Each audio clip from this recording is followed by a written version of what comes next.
Hey guys, andito tayo ngayon sa isang mall sa Quezon City para mag-check ng price ng Samsung smartphone this September 2025. So ito yung store dito sa Fairview Terraces. Ayan siya, ang ganda, napaka-premium na itsura. Pasok tayo, check natin yung mga smartphone nila. Hi sir, great Samsung morning. Hello, mag-check lang ako ng mga price ha, okay lang? Sir.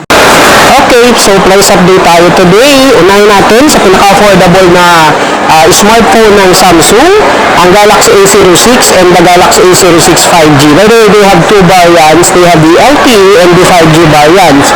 So as you can see, for the LTE, they have 5,590. It's 4GB and 128GB internal. And for the 4GB and 64GB naman, 4,790. So far, this is the affordable and budget smartphone of Samsung in the Philippine market. Ayan siya. So ito yung actual ng Galaxy A06 LTE. Ito yung back niya guys. Ayan. So anong feel? Ayan. Mararamdaman mo yung yung mga line niya. Mararamdaman siya. Tapos glossy type with two camera. Ayan. Dalawa po ang camera niya sa likod. So Type-C na din to. Ang maganda, syempre sa mga A-series ng Samsung, most likely, ayan, meron pa yung saksakan ng 3.5mm jack. So ito yung speaker niya sa ilalim. So ito yung pinaka-actual na laki ng screen nitong Galaxy A06. Ayan siya. Ganda, pwede na. Ayan, yung actual na fittings niya kapag hawak mo sa kamay. Ito, check natin kamusta yung camera. Most likely naman, camera yung titignan natin. Ayan yun. Ayan yung camera niya sa likod. Okay din. Ito naman yung sa front niya. Linaw. Yan. Meron na siyang fingerprint sensor. Okay. So dito, most likely yung fingerprint niya sa gilid. That's for the LTE ng Galaxy A06. Ngayon, punta naman tayo dito sa 5G. Basically, pag tinignan mo yung 5G, ito yung likod niya. Pinakakaiba lang naman nila is yung connectivity, which is yun nga is the LTE. This one is the 5G. If you want na mas fast yung connectivity mo in terms of mobile data, go with the Galaxy A06 5G. Ito yung actual niya. Alright? Itong 5G, ayan, meron siyang IP54 doesn't water resistant. So it means that pwede mo na ito kahit paano naabutan ka ng ulan, yung mga ganun. So at least hindi ka mag-worry na basta-basta masisira, di ba? 20Hz yung pinaka-refresh rate niya. So it means kapag ka nag-scroll ka, ayan siya, smooth na rin po. So ang presyo nito today sa Philippine market, ayan po, isang variant lang to, the 4GB and 128GB internal for 6,990 pesos. Alright? Yun yung advantage naman. So ito yung mga highlights ng mga pinagmamalaki dito sa Galaxy A06 series. Right after the Galaxy A06 is the Galaxy A16 series naman.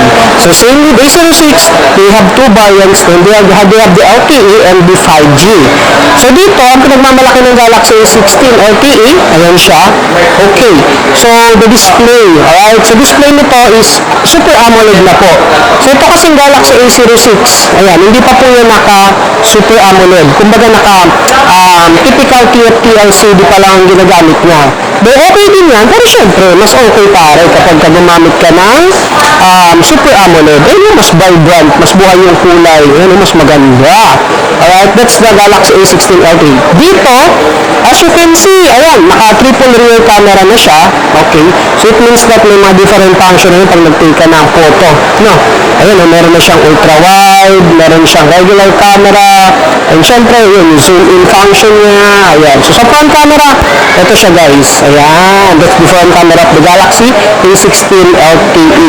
Okay, bukod sa camera, isa sa pinagmamalaki niya syempre is the IP54 din. Ayan, it means that nothing to worry ka na if ever na, again, sabi ko nga, accidentally, nabutan ka ng ulan, hindi ka na kailangan pang nagmamadaling tumabi. Example, nakamotor ka, nagmamadaling kang tumabi para na ma-safety yung smartphone mo. So at least dito secured na kaagad. Okay, ayan. So, ang Galaxy A16 5G naman, or yes, the Galaxy A16, basically, ayan, ito yung kaibahan nilang dalawa. What I feel dito sa LTE, ayun siya, parang may pagka-matte type. And the, naman, Galaxy A16 5G, glossy type naman siya. Dito naman, ganoon din, ayan, malaki yung screen. Ayan, Super AMOLED na rin yung pinaka-screen itong 5G with 6.7 inches display. Alright? Ayan siya. IP54 din to. And then, ang maganda for the Galaxy A16 series ng Samsung, ayan, kung makikita ninyo, pinagmamalaki talaga ng Samsung dyan, or kilala naman ng Samsung, with an OS update, supported po yan for up to 6 years. Ang maganda doon, both po yun, software and security update. Okay, so magkano presyo ng A16 LTE? For the Galaxy A16 LTE, 7,990, that's 4 gig, 128 gig internal na. So dati po 8,990 yan. So it means that nag-sale na siya or naka-less na po yun. Next is the Galaxy A16 5G naman. Ang official price is 12,990 for 8 gig, 256 gig internal naman na po siya. Ayan po yung A16 series. Punta naman tayo ngayon sa Galaxy A26 5G. Ito siya. Ayan. So itong Galaxy A26 5G naman guys, ang pinagmamalaki naman syempre dito, no? Ayan, bukod sa premium design, may mga features na to like yung mga AI intelligent technology, di ba, ng Samsung, wherein pwede ka nito mag-circle to search, ayun ka napakita dyan, filters, and so on and so forth, ba? Ayan siya. So dito kay Galaxy A26 5G, ang presyo nito is 17,990 for 8 gig 256. Alright? And 15,990 naman para naman sa 6 gig 128 gig. So dito ang pinagmamalaki syempre may mga AI features na to. Ito, kung gusto mo ng smartphone na may mga AI na, kumbaga mas advanced na, mas smart na, alright, so ito, Galaxy A26 5G. Dito, mas mataas yung ano niya, yung water and dust resistance. Naka IP67 na ito, so it means that ito pwede mo nang masubmerge sa underwater. So, yun, medyo may liblib mo siya ng konti. Pwede na, kumbaga hindi mo siya basta-basta masisira. That's the Galaxy A26. Camera, front camera guys, ito siya. Ito yung pinaka-front camera. Check muna natin. Yan, that's the front camera. For the rear camera, ito siya. Okay, so triple rear camera din po yan. Yan, totoong triple rear camera yan ha. Lahat po yan gumagana. Next naman natin is A36 and the Galaxy A56. So, unahin natin yung A36 5G. For the Galaxy A36 5G, this is now 21,990 pesos. 8 gig with 256 gig internal na siya. So, ito siya, guys. Ayan. So, ganun din tong smartphone ito ng Samsung. May mga AI features na. Basta, by the way, this is one of the best seller ng smartphone today sa market.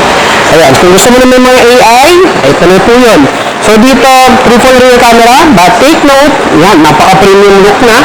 And as you can see, yung design ng camera nyo dito is yung kagaya na ng mga bago. Oh, ganda ng camera. Triple rear camera. Ito yung pinaka, ano nga, actual nyo sa display naman. Check natin kung kamusta. Yun, ito yung rear camera nyo, ha? Okay. And this is the front camera naman. Okay? Ayan. So, hindi ko na masyadong bibigyan ng mga malalalim na explanation ng features or specs with this smartphone. Dito naman sa aking channel, you can view naman separately yung mga devices ng Samsung. Kumbaga may mga detailed in full review naman ako for every model of smartphone. So, this is the Galaxy A36 5G guys. So, again, this 21,998 gig to 6 gig internal na. So, ganun din to. IP67, water and dust resistance na po yun. So, you can submerge underwater na po ito. Okay? Ayan. Ito siya, ang ganda. What I feel, hindi siya sobrang glossy. Tapos, hindi rin siya sobrang matte. Nasa mid siguro. Oo. So, unlike with Galaxy A56 5G, ito talaga glossy. Ayun yung na-feel ko So, punta tayo ngayon kay Galaxy A56. Okay? Kung bestseller ang Galaxy A86, mas bestseller ang Galaxy A56 5G. So, ito, magkano? 25,990, 8 gig with 256 gig internal. So, dito guys, makikil natin dito yung pagka-premium na talaga. Malayo siya dun sa mga naunang nakita ko. So, what I feel, ito, ayan, mararamdaman mo dito yung metal frame ng isang smartphone. Yes, you heard it right. Yep, ito po yung A-series ng Samsung na naka-metal frame na po. Ayan siya. Ganda, sarap sa kamay, napaka-comfortable hand grip niya. Okay? So, may mga ano na rin to, isang technology in terms of AI, diba, meron na siya. So, sa, ano nga, sa camera, they have triple rear camera. So, gano'n na rin, ano na rin siya, iconic design in terms of Samsung smartphone today sa market. Ayan, that's the Galaxy A56 5G. Ayan, oh, ganda, solid. Ito talaga, kung kung gusto mo one of the top of the line ng mga A-series, I think this one, the Galaxy A56 5G. Ayan. AI features, yes, meron din dito. Marami na rin po kayong pwede ma-enjoy dito ng mga features like, ayan, yung mga circle to search, ayan, yung mga features niya for taking photo, selfie, and so on po. Next naman natin is the Galaxy S series ng Samsung. So today, sa Philippine market ng pinaka-latest na S series niya ay ang mga Galaxy S25. So this is the Galaxy S25 base model. Siya yung pinakamaliit. Alright? Ito yung pinakamaliit. Yun, sarap sa kamay, guys. Imagine, napaka-powerful na smartphone. Tapos kung hawakan mo, ganun lang. Diba? Mapawalalaki o mapababae kung gusto nyo ng powerful na perfect grip smartphone. Ito na Galaxy S25, yung base model. And for the Galaxy S25 Plus naman, ito yun. Ito okay din. Pasok pa sa kamay ko. Ayan. Pero kung gusto mo talaga ito, gusto mo yung sobrang fit na fit sa kamay. Pero ito okay din. Ayan. Pero kung gusto mo ng powerful yet, big screen, and so on, ang din lahat na hinahanap mo sa isang smartphone, S25 Ultra. Ayan. Ito talaga, oh. Grabe itong smartphone na ito ng Samsung. So magkano nga ba itong mga S-series ng Samsung sa Philippine market? So check natin. Okay, so magkano ang Galaxy S25 base model? So, check natin siya. Alright, so as you can see, 4256 gig, okay, it's 51,990 pesos. So, maganda naman yun, may mga offer ang Samsung, like, ayan, ang monthly niya is 144 something lang, okay. Ito naman yung, ito naman yung sa 512, it's 60,990 pesos naman. Next natin is the Galaxy S25 Plus. Magkano nga ba siya? Check natin yung price. Okay, 256, 12GB yung pinaka-RAM niya. That's 67,990 pesos. 512 is 76,990 pesos. Monthly, pwede yan yung monthly, 2,000 something lang for 36 months. Yep. Up to 36 months ang offer ng Samsung today sa mga S-series niya. Siyempre, pang malakasan, the Galaxy S25 Ultra. Okay, ayun siya. So, ang price nito ngayon, 256 yung internal, 12GB yung RAM, 84,990. 512, 93,990. Monthly, kung 36 months mo kukunin, 2,600 pesos lang po. Okay? Ayan yung price update for the Galaxy S25 series. Ngayon, check naman natin dito banda. Kamusta naman yung mga iba nating model for the S ng Samsung? Oh, meron sila dito.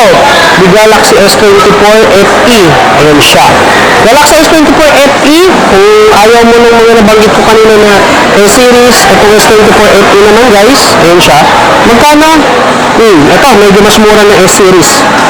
128 gig, 8 gig yung memory, 32,990. 256, 36,990 lang. O, diba? Monthly, pag 26 months mo, 1,000 something lang. See? Yan, naka-series ka na. Ngayon, gusto mo naman ng mga foldable smartphone? Dito naman tayo sa mga Galaxy Z Flip series. Yan, fold and flip series ng Samsung. So, we have different variant for the Galaxy Z Flip. Ayan, so meron sila yung FE din. Ito yung pinaka-affordable na flip series. Alright, or flip smartphone ng Samsung. Gusto mo maka-experience ng medyo affordable, pero, ayan, foldable smartphone ha, the Galaxy Z Flip FE. Ayan. So, magkano to? Ang price niyan is 60,990 pesos. 256 gig internal na yun. So, pag kinuha mo ito monthly for 36 is 1,600 something lang siya. Ayan. Next natin is the Galaxy Z Flip 7, not FE, not fan edition. Right? Ito talaga yung literal na Flip 7. So, magkano naman siya today? Ito, 256, 70,990. 512 naman is 78,990 pesos. Ayan. Ito yung actual niya. Ang ganda, oh. Diba? Pwede ka dito mag-take ng selfie. Ayan, using the rear camera. High resolution selfie. Wow. And then kapag in-open mo siya, they will continue. See? Yan. And then right after that, we have the Galaxy Z Fold 7. Siyempre, ito yung pinaka-top of the line or the ultra flagship ng Samsung sa lahat. Ito yung pinaka-top of the line. Ayun siya. Ito rin ang may pinakamanipis na foldable smartphone sa market right now. Yan. Galaxy Z Fold 7. Wow! Oh, yan. Oh. smartphone that can turn into tablet. Nipis? Yeah, sobrang nipis niya. Oh, halos di ma-focus ng camera. Sobrang nipis itong Galaxy Z Fold 7 ng Samsung. Grabe naman to. Ayan. So magkano nga ba ang Galaxy Z Fold 7 sa market today? Price 256, 112, 990. 12GB yung RAM, 256GB yung internal. 512, 120,990. 12GB yung RAM yan. 1TB, 141,990 pesos naman po. Monthly, pag kinuha mo ng 36, that's 3,000 something. Sa 512, pag kinuha mo ng 36 months, 3,000 something. Sa 256, monthly mo naman 3,000 something lang din siya. Alright? And yes, this is the Galaxy Z Fold 7. Wow!